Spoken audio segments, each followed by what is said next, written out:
Welcome to yet another edition of the Stats and Stacks podcast, where today we're going over UFC 310, Pantoja versus Asakura. First things first, make sure you smash that like button. Give a follow over on Twitter, over on Instagram, over on TikTok, wherever there's social media.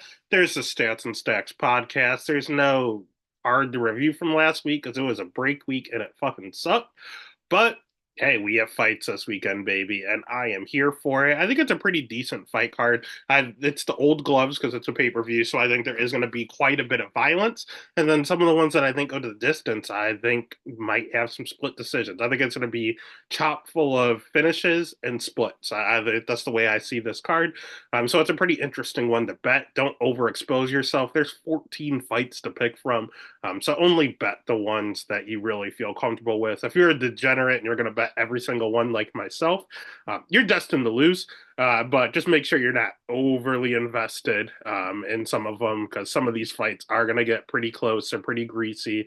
A lot of undefeated guys, a lot of old guys, a lot of retirement fights, a lot of title fights. It's all over the place. So just be careful. The very first fight of the night is another one that I think is very, very greasy. We have Kennedy Nchikwu at minus 650 going up against Lucas Bresky at plus 425. Over under set at 1.5. Over 1.5, minus 170. Under 1.5 at plus 130. I mean, the first reason that this fight is greasy is because both these gentlemen are light heavyweights who decided they don't want to cut weight anymore and are fighting at heavyweight. Let's start with Lucas Bresky. He's 32 years young, a shiny 9-5-1 record, not exactly the greatest there. He has pretty decent striking and a ton of volume for a heavyweight. I will give him that. He throws at a very, very high rate. He throws as much as he physically can because everyone just takes him to the ground because he has a 36% takedown defense. It's not difficult to get this guy to the ground.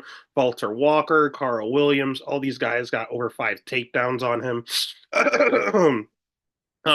He's also someone that tested positive for PEDs. He just came from the Dana White Contender Series, beat Dylan Potter, who's actually a middleweight, fought him at heavyweight. So it was a light heavyweight fighting a middleweight at heavyweight.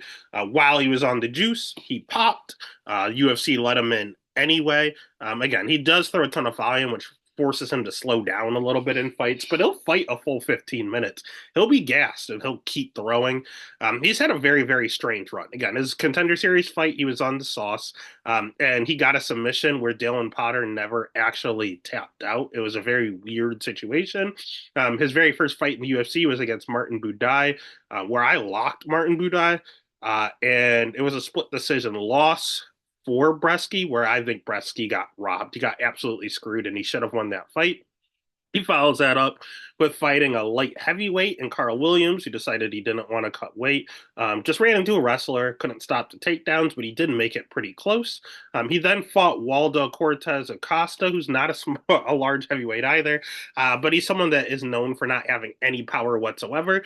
It was volume heavyweight versus volume heavyweight, and he got knocked out in 3 minutes. So Lucas might be a little chinny because Waldo's Cortez Acosta knocks out absolutely nobody. He then fought Walter Walker, where he got a decision win in a fight where he got taken down multiple times, and I thought he lost. So he lost a fight that he should have won. He won a fight that he should have lost. It is what it is. And then he fought Mick Parkin, who also has 0 knockouts on his record, and he gets knocked out in the first round by Mick Parkin. So he's a whole bunch of split decisions, a whole bunch of knockouts against people with pillow fists. He's pissing hot. He's all over the place. But what he is, he's a volume striker at heavyweight that will throw a ton of volume out in 15 minutes. On the other side, we have Kennedy Nchikwu, who I don't think too highly of. He's okay, but he's was a little overrated, and then people realized that he was overhyped, and now this is what we have. He decided that he also didn't want to cut weight, and now he's a heavyweight. Don't get me wrong; this is his second stint at heavyweight, but his first fight was against um, Chris Barnett, and Barnett's a natural like welterweight. Like that dude is not a heavyweight. And he tore his ACL. He re-tore his ACL in the middle of the fight. So Nothing you can really do there. And Kennedy just ultimately got a win because Chris hurt himself. Kennedy will have a 5 inch reach advantage in this match, which is nice. And he's taking this fight on short notice. Lucas Bresky was supposed to fight someone else. Kennedy said, ooh, easy money. Again, he also traditionally fights at 205. He has good striking. He does have good jiu-jitsu. I'll give him that, but he can't wrestle. So it's very rare that you see him slap on submissions. He's fought a pretty decent level of competition, but again, that was at 205. He does have good cardio, especially, but we don't know if he has good cardio at heavyweight, walking around at 245 pounds. That's what he weighed in last time at 241. We don't know if he would have went 15 minutes hard. We have no idea. Chris Burnett hurt himself early. And Kennedy himself is a little chinny. So you do have to be careful if he's getting knocked out by people like Dustin Jacoby who don't hit super hard. He got knocked out by Da Un Jung, who he doesn't have a ton of knockouts in the UFC. So you do have to be careful with him. He gets dropped all the time.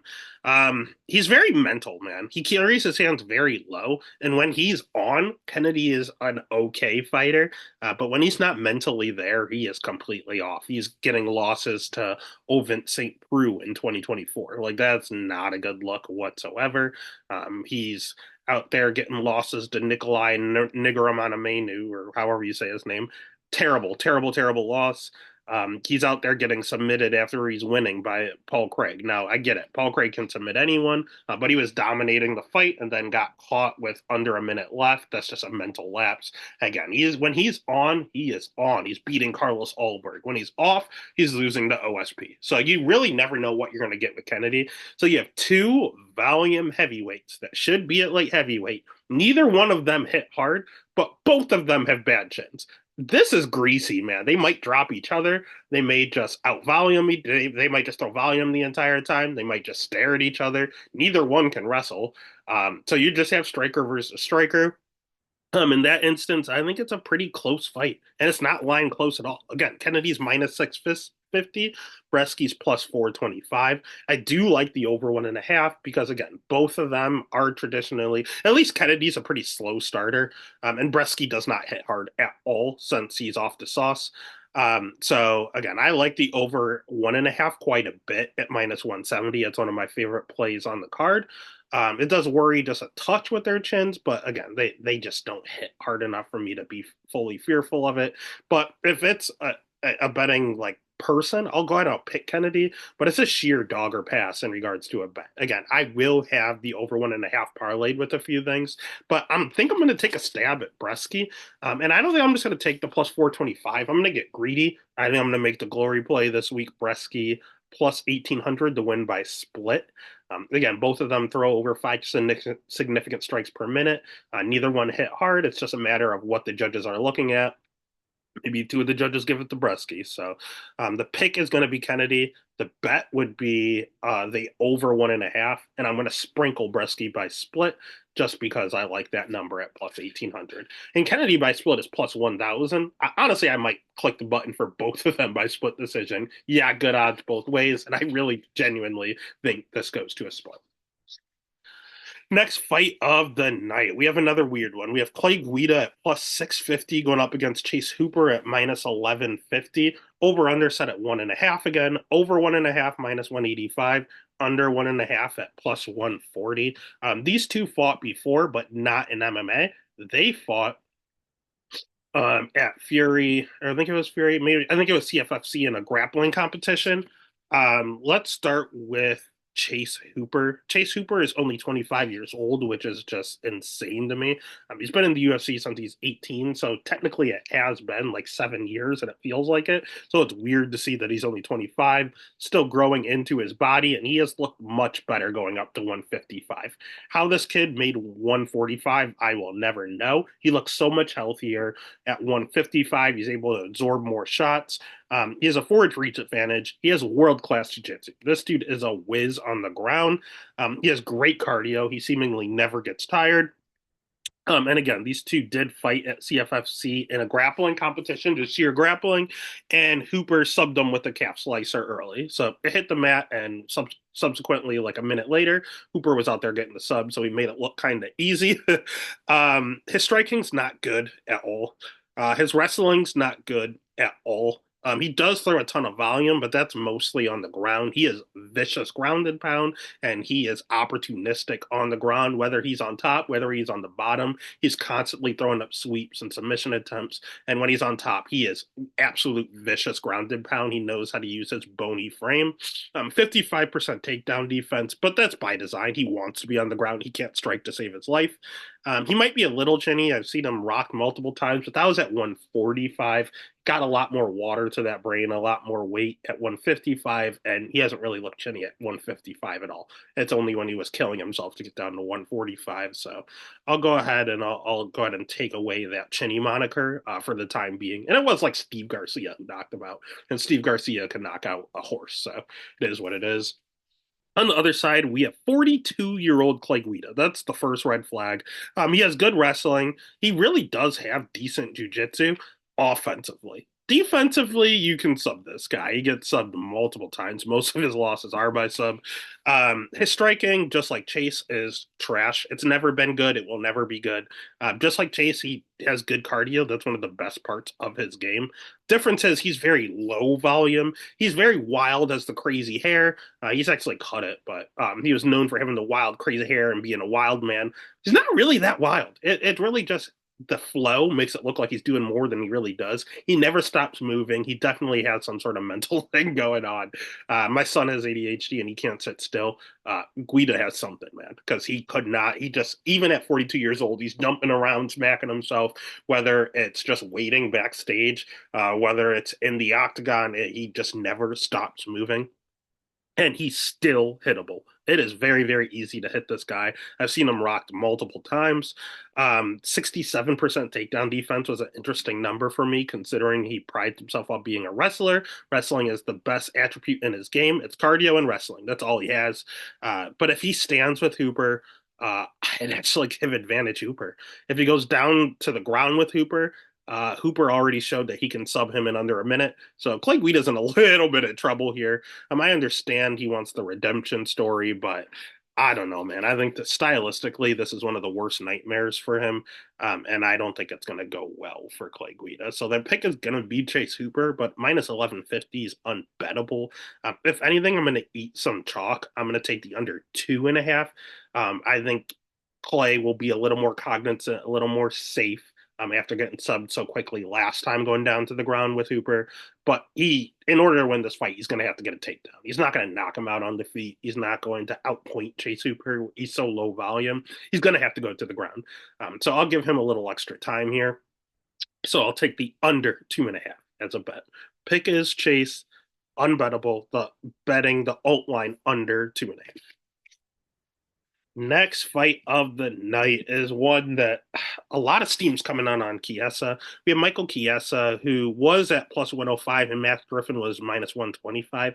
Last time I checked, that line flipped and Max Griffin's plus 105 and Chiesa is minus 120.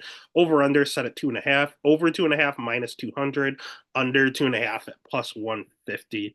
Let's start with the man that all the money's coming in on, Michael Chiesa.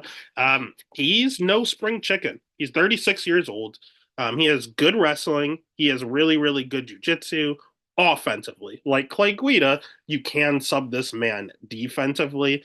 His striking, god awful. Some of the worst striking I've ever seen at the division. He's a former lightweight, but I don't really know how he made lightweight. He's a massive welterweight now.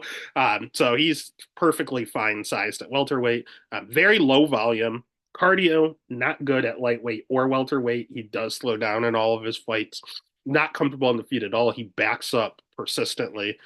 He's fought a good level of competition. I mean, he's not just going out there getting subbed. He's getting subbed by Luke Gay. He's getting subbed by Holland. He's getting subbed by Anthony Pettis, Kevin Lee. Like, all these guys are really, really, really good. Sean Brady. They're all really good fighters, but he's losing them.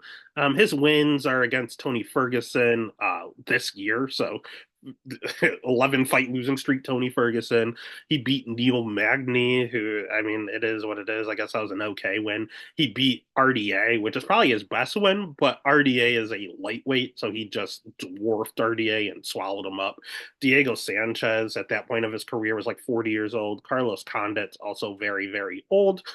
So yeah, not a lot of great wins on here at welterweight. I mean, in his prime back in 2016, beating Beneil Dariush and Jim Miller, Mitch Clark. Those are all very, very, very good wins. Even Trinaldo at that point. But at welterweight, his current status, he's not very active. He initially went to welterweight in 2018. That's when he went to welterweight. It's now 2024, about to be 2025, and he's effectively had one, two, three, four, five, 6, 7, 8. Okay, so he's had 8 fights at welterweight. So he's averaging about a fight and a half a year. It's not super active, but he got that desk job. He's pretty comfy. I'm pretty sure he had some injuries. I think it was like a back injury he's having. End of the day, he's 36 years old now. He has okay wrestling. He has good jujitsu, and that is it. He wants to bully you. He wants to take you down and hold you down.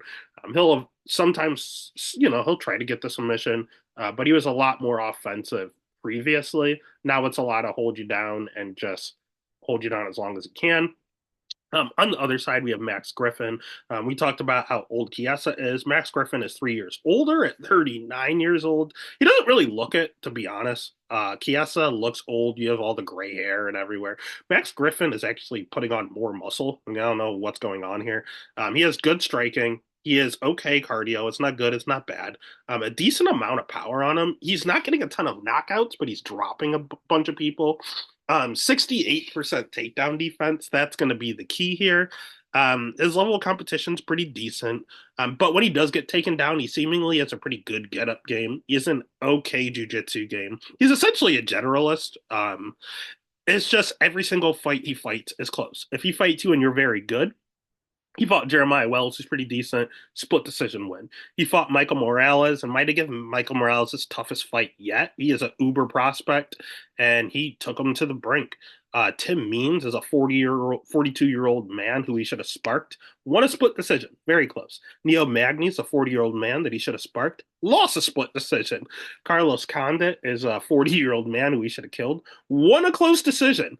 Kanan Song, he just went out there and knocked out. So it's like in his last 1, 2, 3, 4, 5 fights, he's gone to 3 split decisions, and the 2 that weren't split were very close, like very, very close. So he fights to the level of his competition at the end of the day. He can do it all. He generally moves forward. Chiesa generally moves backwards. The thing with Griffin is that he likes to counter strike, and that's why all these fights are so close. Um, he if you don't throw first, he doesn't feel comfortable going first. Chiesa doesn't feel comfortable throwing at all, so it's going to get kind of weird. I could definitely see Chiesa just coming out here and wrestling the entire time, or I could see them just staring at each other and making it a really boring fight. Chiesa's pretty close to Wells. I mean, he's an okay wrestler, really good jujitsu, good top control, not the greatest striker. Like that's what Griffin just fought his very last fight, and he won that fight. It was a split decision, but Wells is a whole hell of a lot more explosive than Chiesa is. I don't think Griffin has really anything to be worried about. And with his 68% takedown defense, I will say it's been getting better. A lot of it's skewed. Kobe Covington took him down a bunch in his first fight. But since then, it hasn't like people just go out there and take him down with ease. So I'm rambling on for no reason. I think it's Griffin. I like him as a dog now. I did not like him as a favorite, but I didn't like Chiesa. I thought it was kind of a stay away or the over. But now that the line is split, the pick is going to be Max Griffin. The bet's going to be Max Griffin. I think it's damage over control, and that's definitely Max Griffin. Next fight of the night. We are looking at one of my favorite fights, honestly. We have Cody Durden at plus 130 going up against Joshua Van at minus 155. Over 2.5, minus 135. Under 2.5, plus 105. Here's the deal. Let's start with Josh Van because I'm pissed off. Joshua Van needs new management ASAP. The kid is good. He's young. He's only 23 years old. He's 11-2. He has very good striking. He has decent amount of power on him. His jujitsu, it's okay, but he's only been training it for like 4 years. So he has 3 years. He has a lot to learn. He throws a ton of volume. He has great, great, great cardio. 83% takedown defense on paper. Level of competition's not bad. It's pretty good, honestly. His body work is awesome. He's one of these guys that go to the body more than anybody else, and it pays dividends. He has great cardio. Your cardio's getting suffocated with all these body shots, and then he wears you out and puts you away. Problems with Josh Van is that, and he does have good urgency. The few times I did see him get taken down, he popped right back up, knew he didn't want to be on his back. He wants to be on his feet, and will do everything he can to get back up. Problems I have with Josh Van are three things. One, his fight IQ is very questionable. I've seen him go for submissions on black belts. Bad, bad, bad idea, especially in close fights.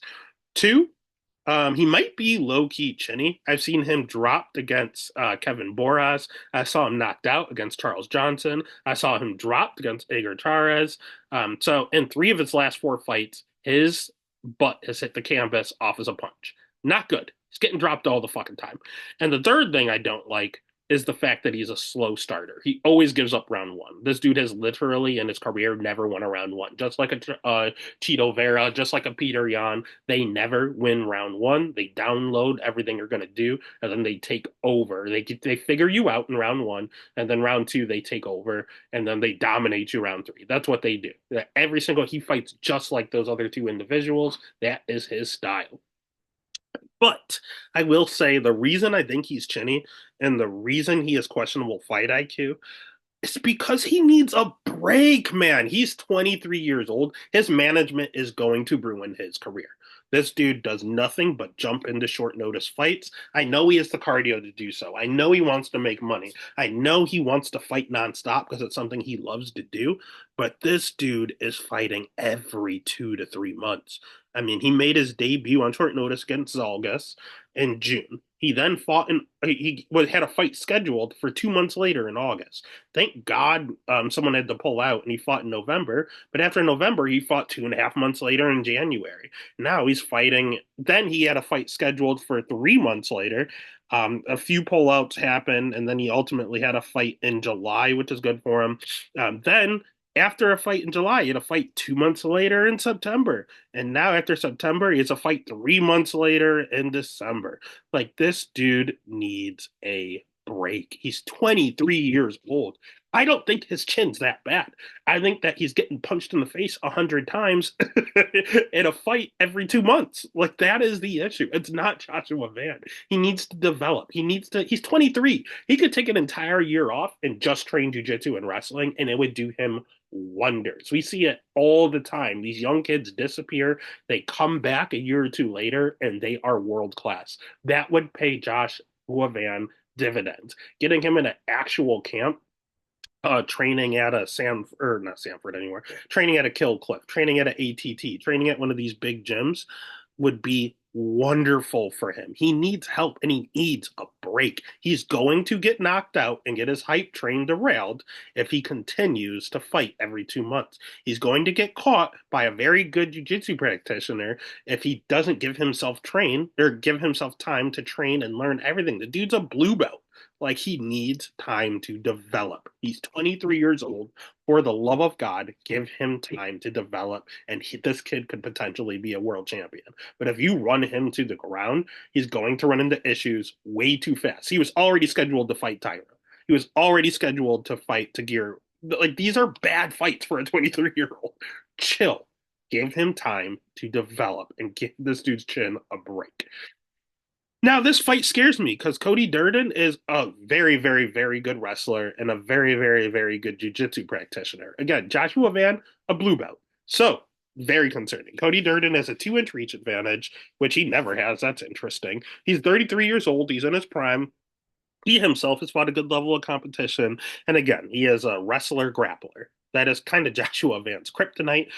Van will definitely have an advantage on the feet, not even close. But Durden has impressed me with his striking. He's gone over to ATT, and you see him getting better and better and better on the feet. He usually slows down in his fights, but his last 2 to 3 fights, his cardio has looked much better and much improved since he went over and started drinking the ATT water.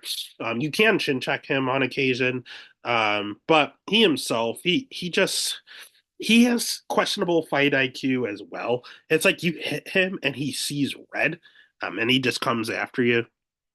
I don't know, man. On paper, It's striker versus grappler. I think Cody Durden is. I know Cody Durden's going to win round one, and then round two and three. If his cardio holds up, he might win this fight. But Joshua Van, man, he can take advantage of someone that has bad cardio, and if that bad cardio rears its ugly head, Durden's in trouble. If his chin rears its ugly head, Durden's in trouble. But if Durden just takes down Van and taps him real quick, I mean, his last win was a ninja choke over a black belt in match. Now, what makes you think he can't take down and submit Joshua Van, a blue belt? Like it's very, very possible he just goes out there and makes it look easy. It's very possible that he wins the first round, the second round is close, and Joshua Van wins the third round, and it's a split decision. And it's very, very possible that Joshua Van weathers the storm and then ultimately knocks out Cody Durden with all the cardio issues. Like that is also a thing. So I don't know. This fight scares me. Initially, I was saying dog or pass, but honestly, Cody Durden's not the greatest guy in the world. He's had some racial issues in the past with some of the stuff he said, so he's kind of hard to root for. I definitely think he's alive. I'll pick Van. That's definitely who the UFC wants to win. Where's my money going? I can't bet this fight. I think I'm just going to sit back, relax, and enjoy. If anything, honestly, you got to bet with your brain, not with your heart. I would do dog or pass with Durden, but at the end of the day, I think it's just a fun fight. I'm just going to enjoy it and see how it plays out. The pick is Van. The bet would be dog or pass and Durden, but this is a pass. You need to stay away from it.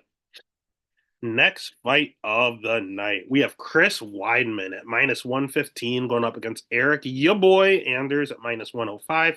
Over 2.5 is minus 275. Under 2.5 is at plus 200. Let's start with ya boy Eric Anders. He's 37 years old, so he is not young at all. And he himself is a little bit of a generalist. He has okay striking, he has okay power. He has okay wrestling. He's been working on his jujitsu. It's okay. 79% takedown defense is a presentable number. He's a little hittable on the feet, but part of that is because he's so goddamn slow. Like he's just one of these brick shit house, just jack guys. He everyone's going to talk about. He was a national champion at Alabama. He played safety, transitioned into MMA, and used his athleticism. Correct, but he got so much muscle. He's kind of slow. Like that. That's his problem. He's so fucking slow, just physically slow. These two were scheduled to fight a few weeks ago at Madison Square Garden at the last pay per view. And he wound up getting food poisoning and could not fight. So they had to push the fight back a few weeks. This is where I think this benefits Anders.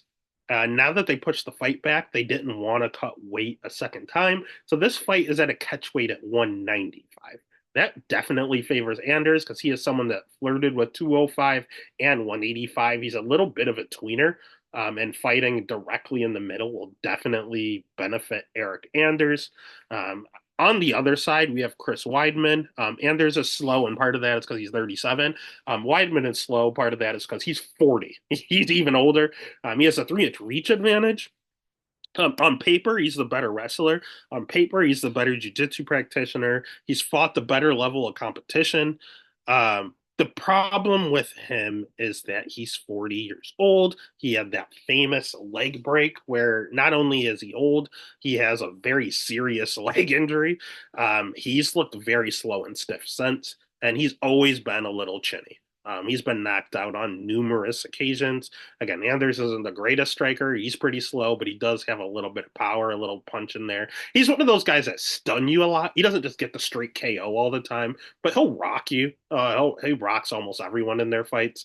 Weidman, someone he could actually put out. One, because of his chin. Two, because of his chin at 40. Like, not good. Anders is also fighting someone that's just as slow as him. Weidman is 40. Weidman should go out there and just take him down and capitalize in jiu-jitsu. But again, 80% takedown defense for Anders, and Weidman is 40. I am not trusting Weidman at all. Anders also is pretty low volume and pretty hittable, but Weidman has even less volume and is even more hittable. So everything that Anders is bad at, every single one of his weaknesses, Weidman's is worse because he's 40. Like there's nothing else to say. You don't bet on 40-year-old fighters, and you don't bet on chalk 40-year-old fighters. This is common sense. Anders, not a good fighter right now at 37. Weidman, completely washed and has even mentioned retirement. All the red flags for Weidman. People were picking him because it was in New York last time. Now it's in Vegas and it's at a catch weight at 195. I'm all over Anders as a dog. The pick is Eric Anders. The bet's going to be Eric Anders. Easy call. Next fight of the night is one I don't want to talk about because I don't like what's going to go down. We have Randy Brown at plus 190 going up against Brian Battle at minus 235, over 1.5, minus 220, under 1.5 at plus 160. Let's start with rude boy Randy Brown. Randy Brown has good striking. He has sneaky good jujitsu that no one talks about. He trains with the Philly Henzo Gracie boys. Like he has a really really good jujitsu. Wrestling still not good. So you never really get to see his jujitsu because he can't get you down to the ground to show you. He does have decent cardio. He backs up a ton, but he's good fighting backwards. Not a lot of guys can fight off their back foot. He kind of prefers it. He fights very, very long. He's one of these guys where you have these tall, lanky guys, and you're like, you just wish they could use their length, they could use their size appropriately. Randy can. Randy fights extremely long. He's very good at it. He's a very good fighter. He himself is a little bit of a generalist. He has one kryptonite, his chin. His chin's not good. He's getting rocked all the fucking time. He's got knocked out multiple times. Nico Price hit him with that patented up kick that we see all the time. Jack Della clipped him in the back of the head and put him out. We saw him dropped against Chaos Williams pretty hard. I think Trinaldo dropped him too. Vicente Luque knocked him out. Like he has some issues in the chin department. And when you look at his little run as of late, let's start from Chaos on. Chaos was a split decision that could have went either way. I thought Randy Brown won, but it was relatively close, and Chaos isn't a top 15 guy. He's all right. Trinaldo's 40, okay? And he went out there and he beat a 40-year-old man. He did what he was supposed to do, but he beat up a 40-year-old man. He then got killed by Jack Della in 2 minutes. Then he fought Wellington Turman, who's no longer in the promotion. He's cut. He's not very good at all. And he actually, I think he dropped the weight class. Yeah, he dropped down to 170 after, or no, this was at 170. Anyway, at the end of the day, Wellington Turman sucks. He's cut from the promotion, and Randy made it a lot closer than it needed to be. He then fought Muslim Solikov, who is 40, and then and then he beat Alessa Zaleski, who is 40. So yeah, you guessed it. In his last few fights, 1, 2, 3, 4, 5. In his last 6 fights, a lot of them have been against 40. He's won in his last 6 fights, he's won 5 of them, and 3 of them are against 40-year-olds. So very questionable. Very, very questionable. I love the guy. Again, I think he's a very good striker. I think he's a good jiu-jitsu. If you're going to be good somewhere, it's going to be on the feet and on the ground. And Randy has that. He's able to utilize his physical gifts. Randy is a good fighter. He just is currently beating up on old men, so this winning streak's a little questionable. And he's just always been chinny. On the other side, we have Brian Battle. And if you told me that Randy Brown was fighting Pooh Bear Brian Battle, I would take Randy Brown all day. The Butcher Brian Battle, different story. He changed his name, he cut his hair, he dyes it blonde, and he's a completely different human being.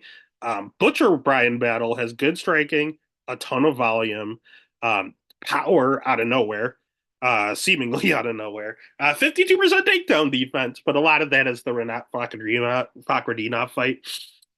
His wins in the UFC again, I wish they were higher level. Kevin Doucette's not the greatest. Angelusa was a no contest. AJ Fletcher is cut. Gabe Green, I think, is cut. And then Takashi Sato is cut. Trayson Gore is not good at all. And Gilbert Urbina is the chiniest fighter in the weight class, and he took it on short notice. So again, his wins, no one really had a winning record in the UFC that he's beaten outside of Kevin Doucette, but Kevin Doucette's very, very overrated. He does pressure forward. He's very durable and he likes to brawl. Like he's not a very technical guy, but he gets in your face, and in his words, he likes to put those paws on you. And when he does, you can go out. Like he hits decently hard. He knocked out Gabe Green in 14 seconds. He submitted AJ Fletcher, Angelusa, we don't talk about, and Kevin Doucette. He went out there and knocked out in France, and then flipped off the French crowd. The Butcher's different. Pooh Bear was happy. He was giggling. He was going to decisions. He was just a nice guy, curly hair. The Butcher cut his hair, dyed it blonde, and started flipping off crowds and getting finishes. Like the Butcher's different. And the thing is, Brian Battle is huge. He's just as big as Randy Brown, and Randy Brown, who loves to fight long, loves to evade, uses quickness. Battle's just as fast. He's just as long, only he hits twice as hard. So Randy Brown tries to make it a pretty fight and jab and kind of outpoint him, Brian Battle's going to want to get in his face, brawl, and put his ass out. And I think eventually in 15 minutes, they both have good cardio. Battle has 15 minutes to find that chin in front of a crowd. I think he's going to do it. I think he's going to find it. I think he's going to knock out poor Randy Brown. So the pick is going to be Brian Battle. I don't like the price at minus 235, but I do think he gets the job done. So the pick is Brian Battle. The bet is Brian Battle. Next fight of the night. We have Mazvar Evloev at minus 265 going up against the Funk Master Aljamain Sterling at plus 215. Over 2.5 is minus 400. Under 2.5 at plus 275. Yeah, minus 400 for the over. And it probably does hit the over. Why? Mainly because of Mazvar Evloev. All of his wins in the UFC are by decision. He is 18-0, 30 years old. He is a former 135 pounder. Keep that in mind. He's not the biggest featherweight. He does have an inch and a half reach advantage. He's had a good level of competition. He is okay striking, but he has really good wrestling. He has good cardio. He has okay jujitsu. He's the main training partner of Peter Yan over at ATT. 71% takedown defense. Again, undefeated. The cons I have with Evloev are twofold. One, he's pillow fisted. He's not getting any knockouts. That's why all of his wins are by decision. Doesn't hit very hard. Secondly, he puts his neck in subs all the fucking time. Eventually, someone's gonna sub him. I remember a time where we thought that Benson Henderson was unsubbable. He always got caught in submissions and was like Gumby, and you couldn't put him out. For some strange reason, it's just like impossible to tap that man. Evloev is pretty close, kind of like WEC Benson Henderson. We saw him get put in multiple submissions by um, where was it? Nick Lentz. Okay, so let's start here. Mike Grundy had him in some deep guillotines. Very close fight initially. And Mike Grundy is a wrestler and almost subbed him multiple times. Stop putting your neck in the guillotine. Nick Lentz caught him in multiple deep guillotines. Stop putting your fucking neck in guillotines. He then fought Dan Ige, where he was safe. Diego Lopez had him in knee bars. He had him in guillotines. He had him in a triangle. This dude had him in deep trouble multiple times. If you remember, his knee was snapped backwards and he somehow did not submit. He survived, got out, ultimately got a win over everyone's darling Diego Lopez.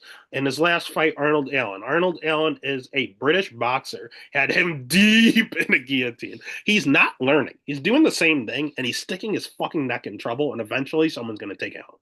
It's inevitable. I don't think this man's going to go out there and take his first L by getting caught and knocked out. I think someone's going to take his neck home, or in this case, maybe a decision, because Aljo, just like Evloev, is a wrestler grappler. Aljamain, just like Evloev, is a former bantamweight. Difference is he was the UFC bantamweight champion of the world just like a year ago. It was not a long time ago. He's fought a great level of competition. He has beaten Evloev's main training partner and Peter Yan twice, kind of. He has very good wrestling. He has very good cardio. He has okay striking. I will say it's better than Evloev's. The problem I have is that he has 45% takedown defense. That number doesn't look good. Now, granted, he's fighting like Henry Cejudo's taking him down, an Olympic wrestler. We have who else took him down? Not TJ. Peter Yan took him down 7 times, but that's when he was fatigued and there were like little trick takedowns, so it doesn't really count. The 45% is a little skewed. That Peter Yan first fight was really the issue there. But at the end of the day, I still don't like seeing that number 45. That scares me against Evloev. Um, I just think he's going to wrestle. I don't think he's gonna. If they just stand and it's rap. A lot of times you see wrestler versus wrestler, and they end up striking. I think Aljamain probably is the better striker. I think he wins that fight. But I think Sterling's going to out wrestle Evloev because Evloev's not great off of his back. And Sterling, we talked about how Evloev's main training partner is Peter Yan. Sterling's main training partner is Marab. What does Marab do? He's a wrestler grappler and is eerily similar to Evloev. They basically fight the exact same way. Neither one, they're not terrible strikers. Neither one have power in their hands whatsoever.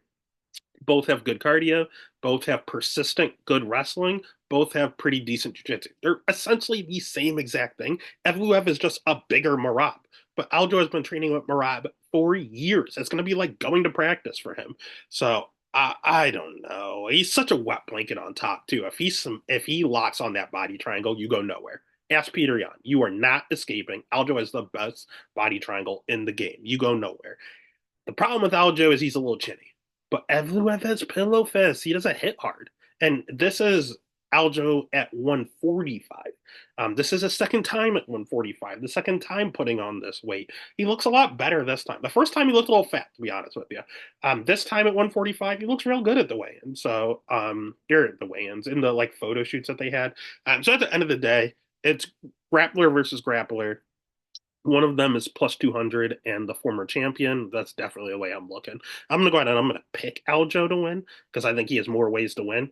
He can catch him when Evloev inevitably puts his head in a guillotine, or he can just out wrestle him, or they can keep it on the feet and he can just outstrike him. He has a lot of ways to win, and plus 220 is ridiculous. Pick is Aljo, bet is Aljo. Speaking of putting your heads in guillotines, Vicente Luque plus 130 going up against Themba Gorimbo at minus 155. Over 2.5 is minus 225. Under 2.5 at plus 165. Let's start with Themba Gorimbo, my sworn enemy. Themba might be one of the nicest guys in the UFC. Shout out to him for his story. How hard he works coming over from Africa. He's a very hard worker. He's a very nice guy. But he's a little delusional. He's taken pictures with the championship, which is a little odd. I'm so annoyed with The Rock gave him a house, and that's all they ever talk about. And it's no detriment to him. He didn't ask The Rock to give him a house, but that's all the announcers in the UFC talks about. The Rock gave him a house. The Rock gave him a house. He talks about how he's going to be champion this year, right? He's never even beat a top 15 guy.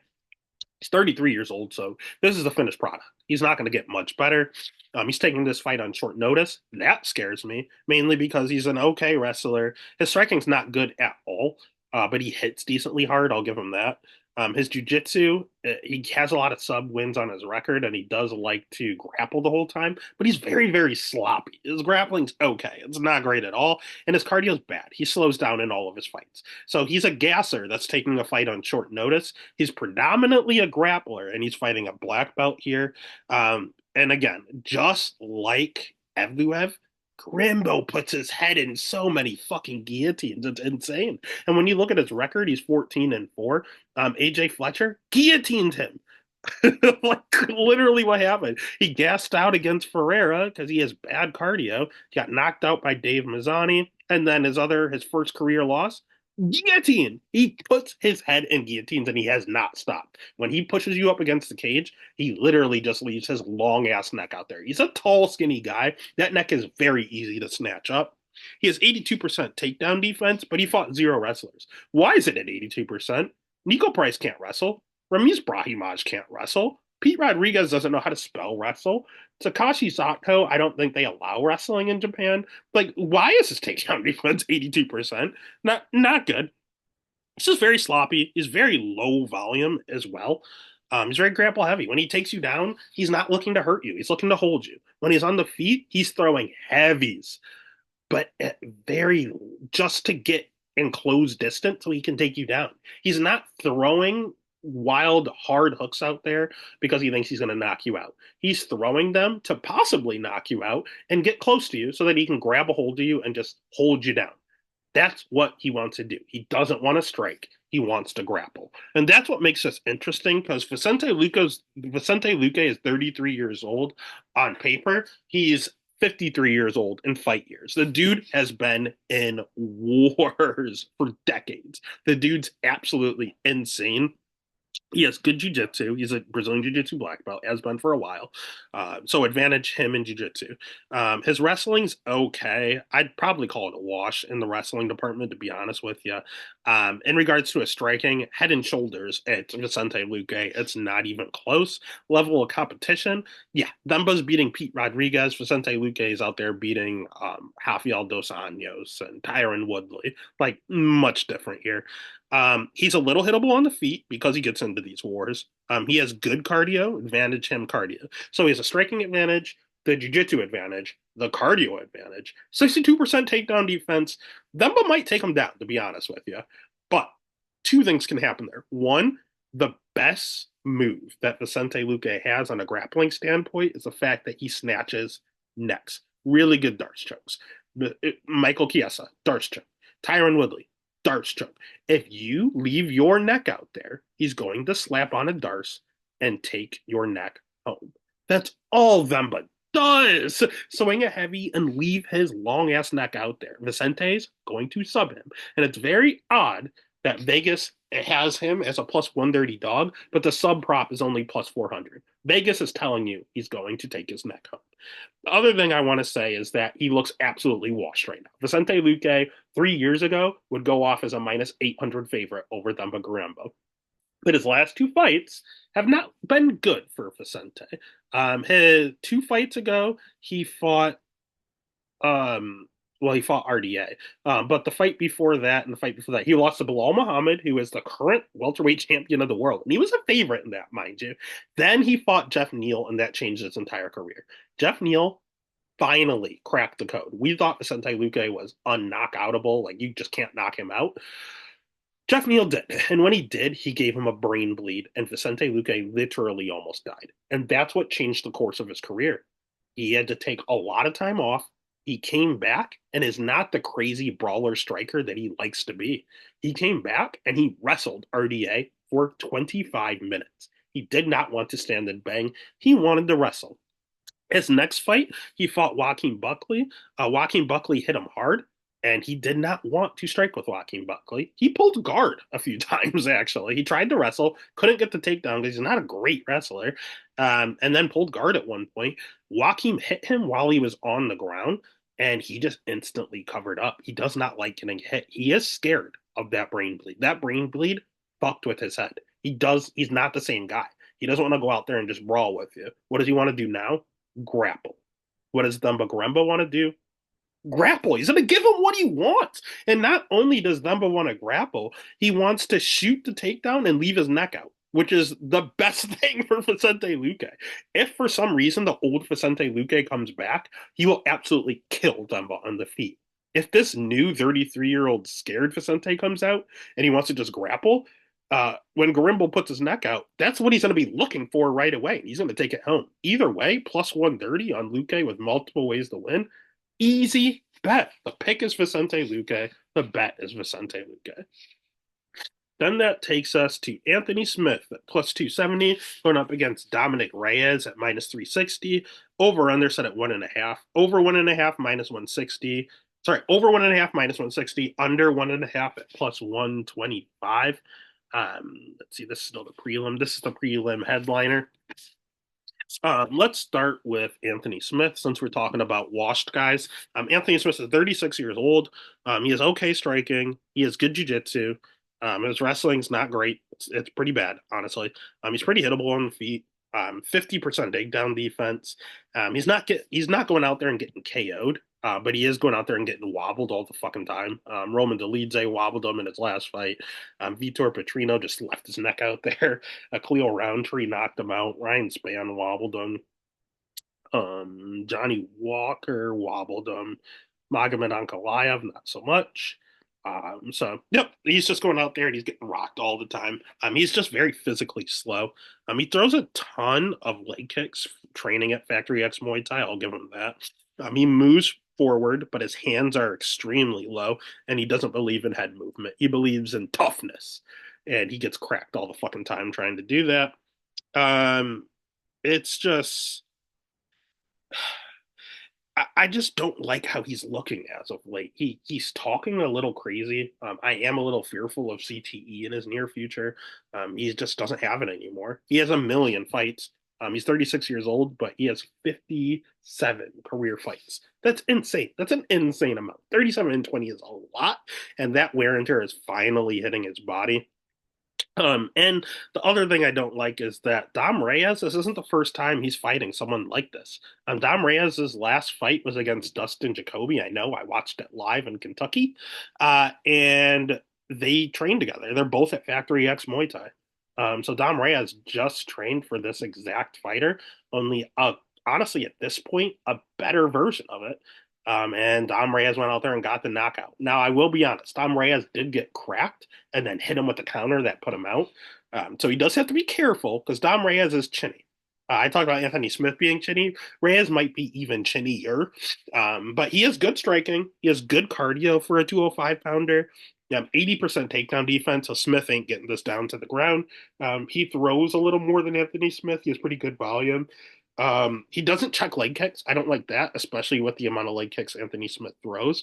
But Dom Reyes hits hard. And again, he counters, and Smith usually goes first. And when he usually gets cracked, it's getting countered. So Reyes doesn't check leg kicks and could get leg kicked to death and lose. Smith gets countered all the fucking time and can get absolutely smashed here. Either way, I think this under hits. Smith hits decently hard. Reyes has really fought a good level of competition. Yeah, he had a 4 fight losing streak, but it was to John Jones, champ, Jan Blachowicz, champ, Yuri Prohaska, champ. Ryan Spann, that one doesn't look great. But Ryan Spann is at least a top 10 guy. So a champ, top 10 guy. Not a bad losing streak. And then he went out there and starched Dustin Jacoby. Again, he wasn't winning at first, but all it takes is one against an old chinny fighter out of Factory X Muay Thai. And right now, Reyes is again fighting an old, slow, chinny fighter out of Factory X Muay Thai. I think he does it again. He can't beat champs. He can beat Factory X. So the pick is going to be Dom Reyes. But I'm honestly just going to take the under. They're both fucking chinny. Why pick a side when you can just take the under 2.5 at pretty decent odds? I don't think this thing goes the distance. If you even want to just take fight doesn't go the distance, that's probably an even better way to bet it. So the pick is Dom. The bet is fight does not go the distance. Then we're into our main card. If you haven't already, make sure you smash that like button, hit subscribe. We have Nate Landwehr at minus 140 going up against Do Ho Choi at plus 120. Over under set at 1.5. Over 1.5 minus 175. Under 1.5 at plus 135. God, who to even start with? Let's start with, of course, the computer freezes a little. Let's start with Nate Landwehr. Nate the Train, baby. Nate the Train is 36 years old. He's going to have a 2-inch reach advantage in this matchup. He has good striking. He has sneaky good jiu-jitsu that no one talks about. He has really good cardio. He throws a ton of volume. 86% takedown defense, so it's not easy to get him down to the ground. Problem with him is that he's chinny. He got knocked out by Herbert Burns, red flag number one. But the problem is, if you don't finish him, he comes back. He gets knocked out in round one, or you drop him, and then he like sees red and puts you out. We see it multiple times. He keeps getting these comeback wins. We saw him get knocked out. He got basically knocked out against Dan Ige in round two, actually, but somehow survived. It was a buzzer beater. Julian Erosa knocked him out in round one. Herbert Burns knocked him out in round one. Like, that's when you're taking him out. Then you see these other fights in his last few where Jamal Emmers had him hurt badly in round one. And then Nate the Train came back and ultimately got the win. Austin Lingo looked pretty good round one. Again, Danny Gay sparked him and got back up. David Onama beat the absolute dog shit out of him in round one. Then Nate the Train came back and won. Ludovic Klein came out there and rocked him in round one. And then he came back and won in round three. That's what happens. You hurt Nate. Nate sees red. Nate finishes you. That's exactly what he does. He always pressures forward. He's absolutely insane. He's kind of like he's a big bleeder too.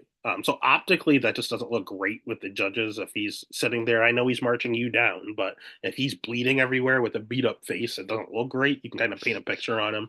But yeah, at the end of the day, he's a wild man. He's going out there.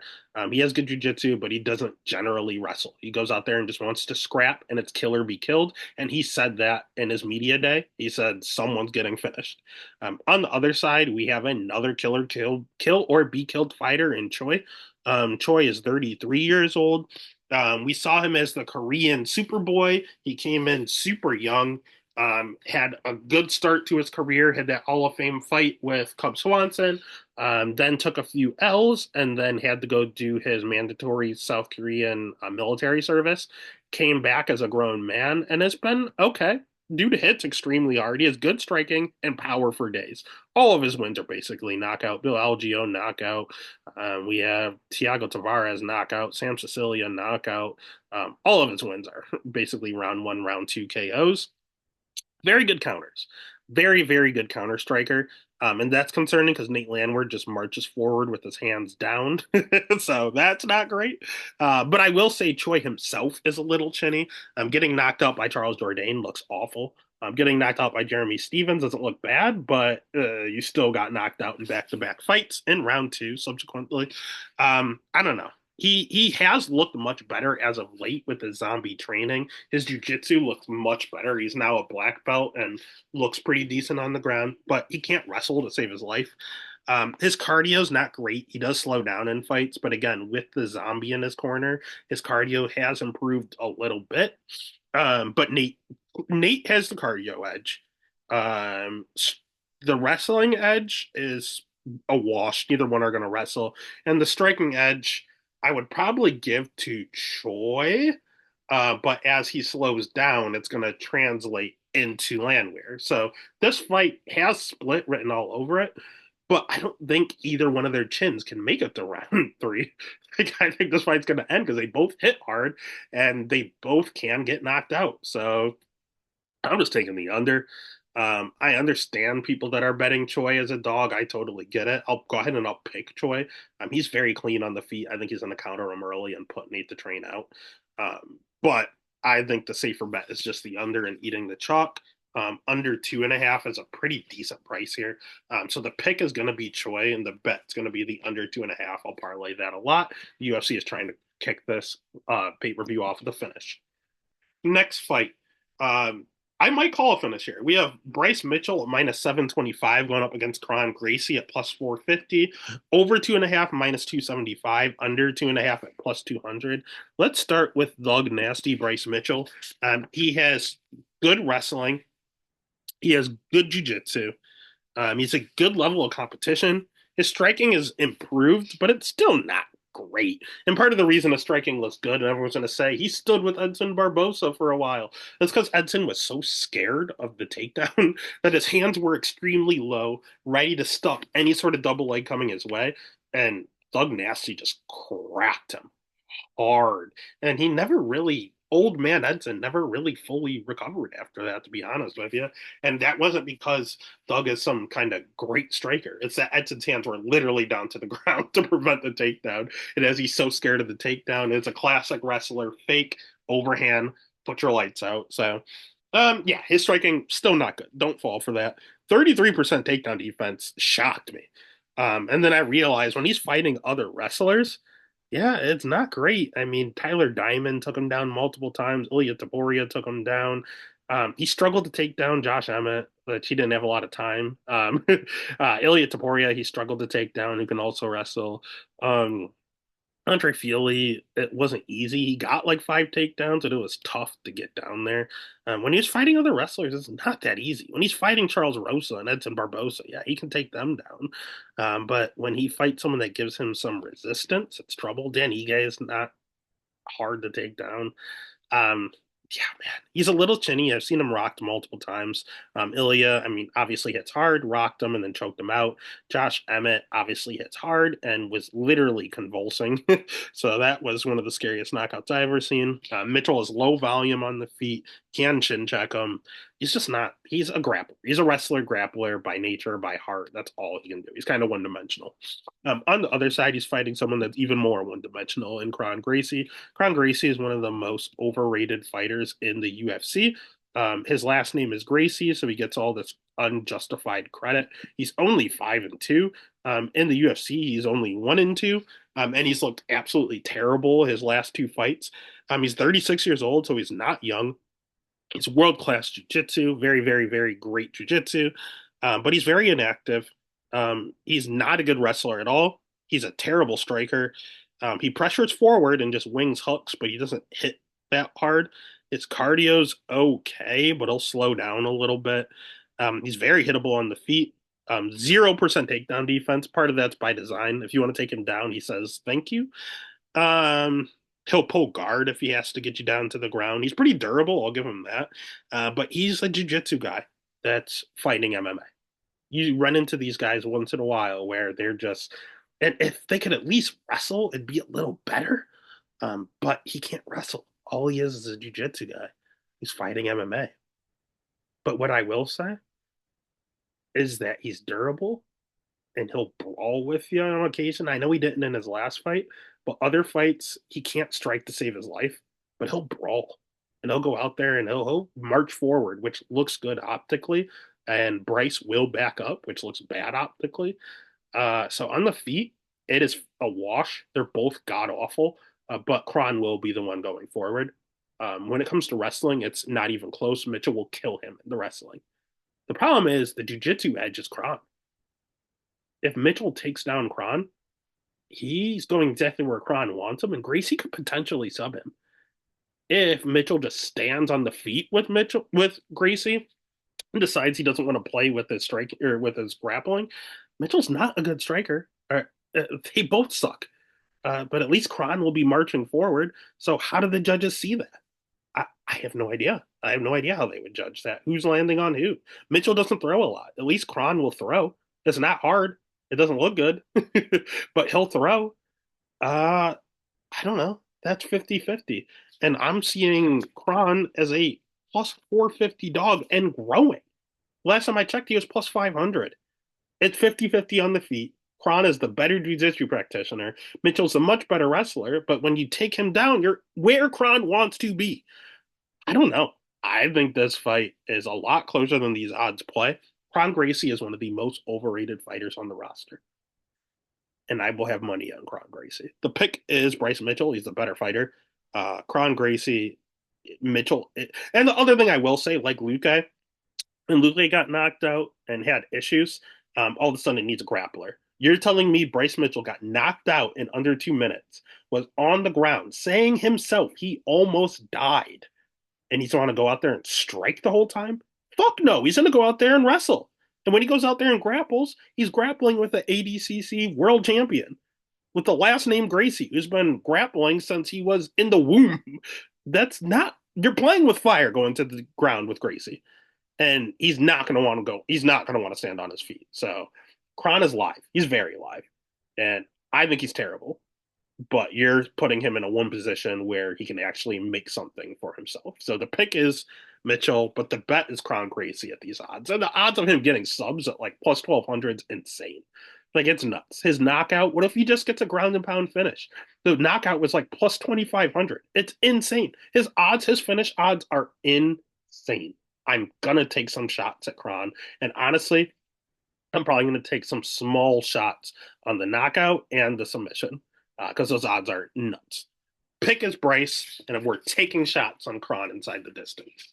Next fight of the night, we can speed through because this fight sucks. We have Cyril Gane at minus 340 going up against Alexander Volkov at plus 260, over 2.5 minus 350, under 2.5 plus, or sorry, over 2.5 minus 350, under 2.5 plus 250. We've seen this fight, like, I think it was like 3 years ago.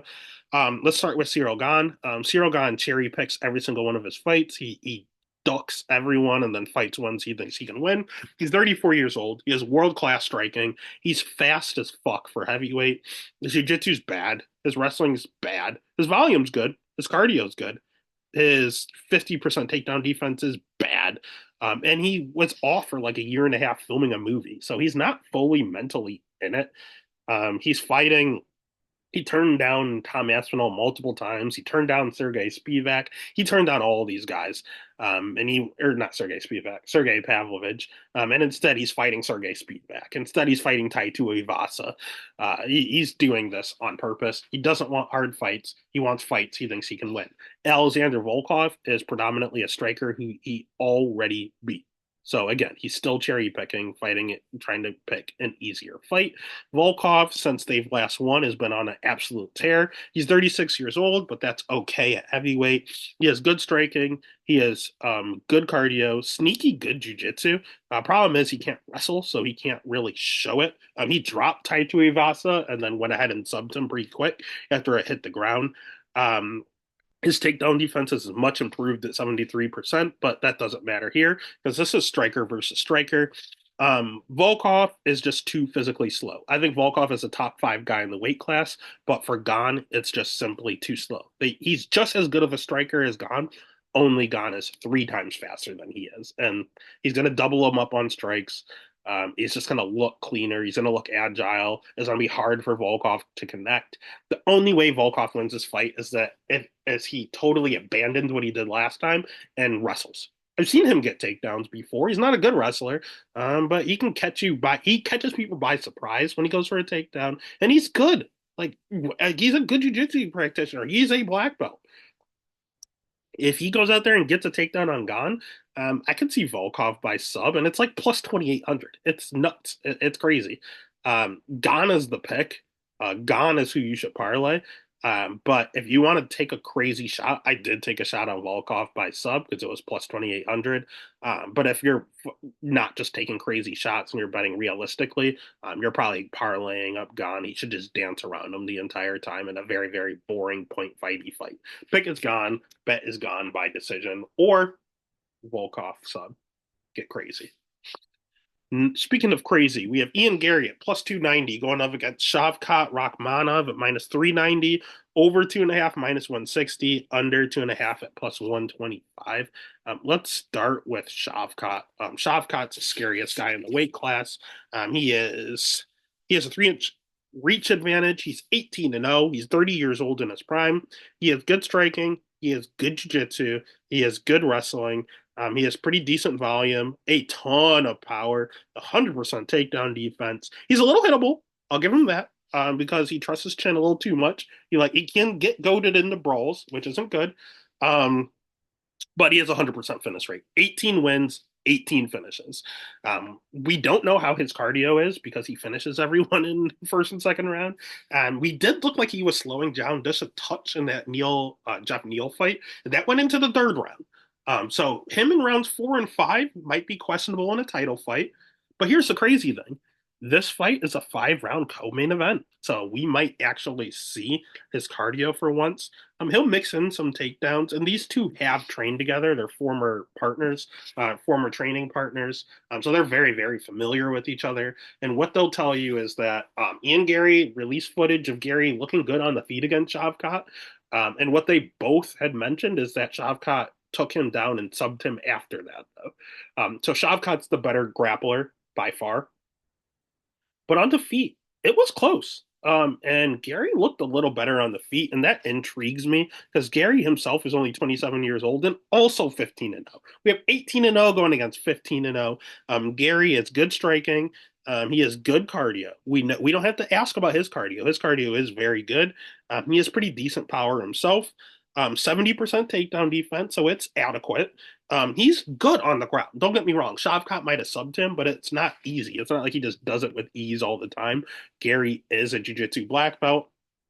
The problem with Gary I have is that he's a little chinny. I've seen him rocked multiple times. Kenan Song basically killed him, and then he woke back up. Jeff Neal didn't hurt him. He was scared to fight with Michael Page.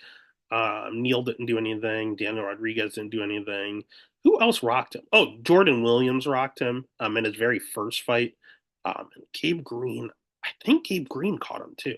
I'm pretty sure I've seen him rock 3 different times in the UFC. But at the end of the day, he's not getting knocked out. He's getting cracked. He's getting wobbled. But he's very elusive, very clean on the feet. He's the much better striker, honestly. Shavkat's a brawler, and Gary he fights pretty. So if this thing is on the feet, I actually think Gary wins this fight as long as he doesn't get caught. If this thing is on the ground, Shavkat's the better jiu-jitsu guy. But Gary's not a slouch down there. I think he can survive. And that's the thing. Can Gary survive? If this thing hits rounds 4 and 5, I think it's Gary all day. I don't think he's going to finish Shavkat, so I think it would be Gary decision or Shavkat finish. That's the only way I see this. That's why I can't touch this over under really. But the over under is set at 2.5. Over 2.5 at minus 160 for old training partners. They might be a little hesitant to start, and that's good. What I'm calling is an Ian Gary decision. I think his odds are great. I'm just going to take him at plus 290. I'll just take the money line. But this is what I see happening. They trained together. They're going to be a little gun shy at first. And in a first round where they both know each other and they're both gun shy, God knows who the judges are giving the first round to. No one knows. Okay. That's usually a Shavkat round. Shavkat comes out here and kills you in round 1. But if he's hesitant because it's his training partner, or if he doesn't fight the same way, that could be a Gary stolen round. Gary's going to win rounds 4 and 5 hands down. If he wins 1, 4, and 5, that's a Gary win. But if he gets murked in round 2 or 3, Shavkat is going to make it look easy. But I'll go ahead and I'll take the plus money with the Gary decision. So the pick is going to be Shavkat because I think he has more ways to win. He could sub him. He could possibly win a decision or he could KO him. He has a lot more ways to win. Shavkat should be the pick. But at these odds, you got to go Gary. Pick a Shavkat, bet is Gary, and Gary by decision if you really want to do it. And that takes us to the main event. We have Alexandre Pantoja minus 275 going up against Kai Asakura at plus 225. Over 2.5 minus 130, under 2.5 at just even money, baby. Let's start with Kai Asakura because you may not know who he is. He is a Japanese superstar. He's 31 years old. He has good striking. He carries a ton of power. Pretty decent schedule over in Risen, fighting people like Haraguchi, fighting people like Manal Kopp, Juan Archuleta. All those are good fighters that you just may not have heard of. You've heard of Kopp. His jiu-jitsu is okay. It's not good. It's not bad. It's all right. His takedown defense is pretty solid. Not a ton of wrestlers he's fighting, but it looks okay. Um, he's been chin checked multiple times. Actually, he has 4 career losses, and 3 of them are by knockout, I believe. So, gotta be a little aware of that. Um, it's his first fight at 125 in a while. He fought a lot at bantamweight. It's been 7 years since he's fought at 125. Now, over in promotions like that, you look at like RDR, who was fighting at heavyweight, you just run out of people to fight. So you just go up weight classes to kind of just have a able body. So you see that a lot overseas. I don't think it's that he can't make 125. I think that it's just he wanted to. It was easier for him to get fights at 135 and it's some new blood. It is a debut. He is a little hittable, but the dude has good counters. His cardio seems okay. But man, this dude absolutely cracks, and he's a great counter striker. That's the thing. That's really his niche. He can wrestle. He has some submissions on his record, but he's really just a counter striker with ungodly power. And especially if this translates at 125, he's knocking everyone out at 135. If he comes down to 125 with that same power, and he knocked out Pantoja's main training partner. Now, man, Pantoja's main training partner came back and fought him again and knocked him out in round 1. So they both knocked each other out in round 1, but that's good because Pantoja knows not to take Asakura lightly. It only takes one. Asakura hits that hard. He might be the hardest hitter in the weight class. Now, who does the UFC want to win? Asakura, hands down. Why? Because Pantoja beats everyone. I looked at a stat earlier. This dude has fought 7 of the top 10 fighters currently in the weight class, and he is 9-0 against them. No one can beat Pantoja as of late. He's 34 years old. He has good striking. He has good wrestling. He has great jiu-jitsu. His cardio, he does slow down, but he can go 25 minutes. He's durable as shit. He's never been knocked out, and that's the key. Asakura knocks out everybody. Pantoja, never gone out. He pressures a ton. And that's interesting because Asakura is a counter striker. So as Pantoja is pressuring forward, winging his wild shots, he's there to get hit. And he's been cracked multiple times. And I've seen him wobble before. So although he's never been knocked out, he has been rocked. So be cognizant of this. It's can Asakura put him out? I think Asakura might get tired after cutting down to 125 after a very, very long time. I think it's Asakura early by KO, or Pantoja is going to take over. And Pantoja's wrestling, if he takes Asakura down, this dude is nuts when he gets your back. If he gets your back, it's game over. Like, he's so good on the ground. If you tap out Brandon Royval, you're nasty on the ground, basically. He submits everyone when he gets their back. So, yeah, I think Asakura is very live.